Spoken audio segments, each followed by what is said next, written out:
অগপ দল থেকে ইস্তফা দিলেন আফতাব। দীর্ঘ ৩০ বছর পর অসম গণপরিষদ দল ছাড়লেন হাইলাকান্দি জেলা অগপর প্রাক্তন সভাপতি, প্রাক্তন জেলা পরিষদ সদস্য আফতাব উদ্দিন লস্কর। মঙ্গলবার অগপর সভাপতি অতুল বরার কাছে চিঠি লিখে অগপ ছাড়েন আফতাব উদ্দিন লস্কর। অগপ দলের বর্তমান নীতি আদর্শের প্রতি অসন্তোষ হয়ে দল ছাড়েন আফতাব উদ্দিন লস্কর। উল্লেখ্য, বরাকের প্রভাবশালী নেতা প্রাক্তন মন্ত্রী শাহিদুল আলম চৌধুরীর ছায়া সঙ্গী হিসেবে আঞ্চলিক দল অগপ দলে যোগদান করেছিলেন আফতাব উদ্দিন লস্কর। দল ত্যাগ করে শনিবার আলগাপুরে সাংবাদিক ডেকে দলের বিরুদ্ধে বহু বিস্ফোরক অভিযোগ উত্থাপন করেন আফতাব উদ্দিন লস্কর। হাইলাকান্দি থেকে রাহাতুল আক্তার বড় ভূঁইয়ার রিপোর্ট, নববার্তা টুডে। দেখেন, আজকে আমরা অসম গণপরিষদ দল থাকিয়া আমি ব্যক্তিগতভাবে কিছু সময় পূর্বে আমাদের দলের মাননীয় সভাপতি অতুল বরা মহাশয়ের কাছে পদত্যাগপত্র হোয়াটসঅ্যাপের মাধ্যমে আমি পাঠিয়েছি। আমরা জন্মলগ্ন থেকে এজিপি, আমরা প্রয়াত জননেতা শহীদুল আলম চৌধুরী অসম গণপরিষদ দলে যোগদান করার সময় থেকে আমরা অসম গণপরিষদ দলে আছি। কিন্তু আগের অসম গণপরিষদ দল আজকের দিনে নেই। 85-এর অসম গণপরিষদ দল 855 জন শহীদের বিনিময়ে গড়া যে দল, সেই দল আজকে নেই। সেই দল আজকে বিজেপির ছত্রছায়ায়, বিজেপির উপরে নির্ভর করে সেই দল আজকে চলতেছে। বিশেষ করে আজকে দেখেন, অসম গণপরিষদ দল বললে বরাকের মধ্যে একমাত্র আলগাপুর সমষ্টি বোঝায়। আর এই আলগাপুর সমষ্টির কারণে বরাকে 4-5টা অসম গণপরিষদ দলে বিধায়ক পেয়েছে, মন্ত্রীও পেয়েছে। 10 বছর অসম গণপরিষদ দলে আমাদের প্রয়াত জননেতা শহীদুল আলম চৌধুরী মন্ত্রী ছিলেন। তখনকার দিনে প্রতিষ্ঠাতা সভাপতি প্রফুল্ল কুমার মহন্ত যেভাবে জাতি, ধর্ম, বর্ণ নির্বিশেষে সবাইকে নিয়ে যেভাবে অসম গণপরিষদ দল চালিয়েছিলেন, আজকের দিনে সেই দলের অবস্থা মোটেই ভালো নয়। আঞ্চলিকতাবাদ বলতেই নেই। অসম গণপরিষদ দল বর্তমানে অতুল বরা অ্যান্ড কোম্পানি হিসাবে রূপান্তরিত হয়েছে। যেভাবে বিভিন্ন কোম্পানির কিছু এজেন্ট আছে, আছেন মার্কেটিং করার জন্য, সেইভাবে অতুল বরা অ্যান্ড কোম্পানি বরাক বিলেতে মার্কেটিং করার জন্য ওনার রাইট হ্যান্ড অসম গণপরিষদ দলের সহসভাপতি সুনীল রেখা মহাশয়কে বরাকে মার্কেটিং করার জন্য ওনাকে দায়িত্ব দিয়েছেন, দল করার জন্য নয়। দেখবেন অসম গণপরিষদ দলে বরাকে কোনো একজন ব্যক্তিকে 1 বছরের বেশি দলে কোনো দায়িত্বে রাখেননি। অসম গণপরিষদ দল হাইলাকান্দির জেলা সভাপতি হিসাবে আমি ছিলাম, অনেক দিন ছিলাম, এবং আমার কাজের বিনিময়ে অসম গণপরিষদ দল আমাকে আলগাপুরের 2021 সনের বিধানসভা নির্বাচনে আমাকে প্রার্থী করিয়েছিল। কিন্তু আমার সঙ্গে দলে বিশ্বাসঘাতকতা করেছে। আমাকে বলেছে অসম গণপরিষদ দলে টিকিট দেওয়া হবে, কিন্তু এখানে বিজেপিকে কোনো টিকিট দেওয়া হবে না। কিন্তু আমাকে টিকিট দেওয়ার পরে আমার সঙ্গে দলে বিশ্বাসঘাতকতা করেছে, বিজেপির টিকিট মন স্বর্ণকারকে দিয়েছে। তাই আলগাপুরবাসী, গোটা আলগাপুরবাসী 21-এর নির্বাচনে প্রস্তুত ছিল অসম গণপরিষদ দলে ভোট দেওয়ার জন্য। এইসব কাণ্ড কারখানার কারণে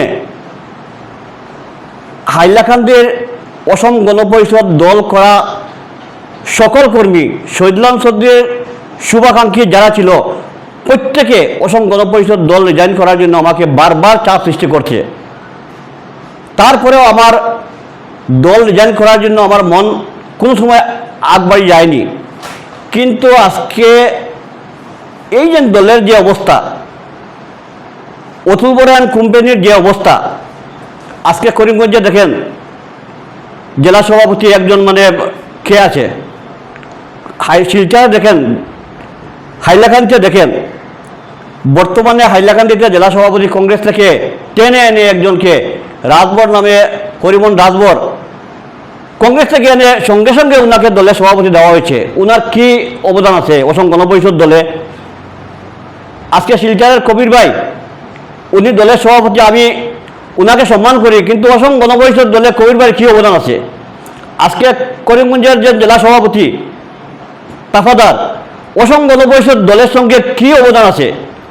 এইরকম অসম গণপরিষদ দল হিসাবে নয়, আজকে একটা কোম্পানি হিসাবে রূপান্তরিত। আর সেই কোম্পানির মার্কেটিং করার জন্য, সেই কোম্পানির অ্যাডভাইস করার জন্য অসম গণপরিষদ দলের সভাপতি অতুল বরা মহাশয় মার্কেটিং ম্যানেজার হিসাবে বরাকের দায়িত্ব দিয়েছেন সুনীল দেখা মহাশয়কে। গত পার্লামেন্ট নির্বাচনও সুনীল দেখা মহাশয় বিজেপির হয়ে প্রচারে এসেছেন, কিন্তু আমাদেরকে বলেছেন কংগ্রেসের কাজ করার জন্য। বিজেপির সঙ্গে আমাদের মিত্রতা, আর আমাদের দলের নেতৃত্ব বলছেন কংগ্রেসের সাথে কাজ করার জন্য। বিজেপি দুর্বল করার জন্য কংগ্রেস করিমগঞ্জ সিট থেকে জিতে যায় তাহলে ভালো হবে। সুনীল দেখা মহাশয় বলেছেন যে কংগ্রেসের হয়ে কাজ করার জন্য আমাদেরকে। এইসব দলে টাকার কোনো প্রশ্নই উঠে না। তাই আমি কিছুক্ষণ পূর্বে অসম গণপরিষদ দল থেকে আমি পদত্যাগ করেছি, এবং খুব কম সময়ের ভিতরে আমাদের হাইলাকান্দির অসম গণপরিষদ দলের জন্মলগ্ন থেকে থাকা সকল ব্যক্তি একসঙ্গে পদত্যাগ করবে। সবাইকে নিয়ে আমরা অসম গণপরিষদ দল থেকে আমরা চিরতরে বিদায় নেব। পরবর্তী পদক্ষেপ আপনি কোন দলে দিতে চাইছেন? ইদানিং কিছু শোনা যাচ্ছে যে আপনারা কংগ্রেস দলে দিতে চাইছেন, কিছু ছবিও আমি সোশ্যাল মিডিয়ায়। দেখেন, আমাদের সঙ্গে বিভিন্ন দলের আলোচনা চলছে। যেহেতু আমরা রাজনীতি করার লোক, কিছুদিন পূর্বে কংগ্রেসের নেতৃবর্গের সাথেও আলোচনা হয়েছে। তাই আমরা কম সময়ের ভিতরে আমাদের যারা দলীয় কর্মী, যারা জন্মলগ্ন থেকে অসম গণপরিষদ করা ব্যক্তি আজকে ঘরে বসে আছেন, সবাইকে নিয়ে প্রকাশ্য জনসভা করে আমরা ঠিক করব কোন দলে আমরা বিরব। বরাকভ্যালির অসম গণপরিষদ দল হিসাবে বরাকভ্যালির সংগঠনের কোনো লোক নেই, অসম গণপরিষদ দল করা কোনো ব্যক্তি নেই। আজ পর্যন্ত কোনো একজন ব্যক্তি অসম গণপরিষদ দল করা কোনো একজন ব্যক্তি নেই। এরা সব দেন সুনীল দেখা যে অতুল বরান কোম্পানি, যেটা মার্কেটিং আমি বলছি একটা কোম্পানি, সেই কোম্পানি কিছু অন্যান্য দল থেকে ভাড়াটিয়া লোক এনে একটা দলের মানে অস্তিত্ব রাখার জন্য কিছু ভাড়াটিয়া লোক এনে বিভিন্ন পোর্টফোলিওতে মানে ওরা বর্তমানে দিয়ে চালিয়ে যাচ্ছে। তাই অসম গণপরিষদ দলের কোনো অস্তিত্ব নাই বরাকো, আর থাকবেও না, একদম মুছে যাবে অসম গণপরিষদ দল। তাই এই দলে থাকার প্রশ্নই উঠে না। ভবিষ্যৎ পরিকল্পনা আমার দলের যারা কর্মী আছে, অসম গণপরিষদ দল করা যারা কর্মী আছে, আমি একসাথে সবাই রিজাইন দিবে। ওরা বলছে বিরাটভাবে একটা সভা করে অসম গণপরিষদ দল রিজাইন করবে। কারণ অসম গণপরিষদ দলের আলগাপুর, যেটা LA8 আলগাপুর সংখ্যের অসম গণপরিষদ দল দেখেন, যেটা অমিল বলছেন কিছুদিন আগে, যেটা বিভিন্ন বিভাগে মানে হয়েছে, বিভিন্ন বিভাগে চাকরি হয়েছে। বরাকে অসম গণপরিষদ দলের নেতৃত্ব বঞ্চনা করেছে। অসম গণপরিষদ দল আজকে সরকারের লগে অংশীদার দল। আজকে বরাকে কোনো একজন লোক আছে কি কোনো একটা ডিপার্টমেন্টের কোনো দায়িত্বে, কোনো একটা চেয়ারম্যান হোক, ভাইস চেয়ারম্যান হোক, কিন্তু অসম গণপরিষদ দলের 11 জন বিভিন্ন সরকারি বিভাগের চেয়ারম্যান, ভাইস চেয়ারম্যান বিভিন্ন পদে আছেন। কিন্তু আজকে বরাকে একজন লোক দেখিয়ে দেন, বরাকে একজন লোক দেখিয়ে দেন কোনো একটা সরকারি পদে অধিষ্ঠিত আছে। তাই এই দলের কর্মকাণ্ড, আগের যে দল ছিল সেই দল আজকের দিনে নেই, সেই দল অতুল বরা কোম্পানি হিসাবে রূপান্তরিত হয়েছে।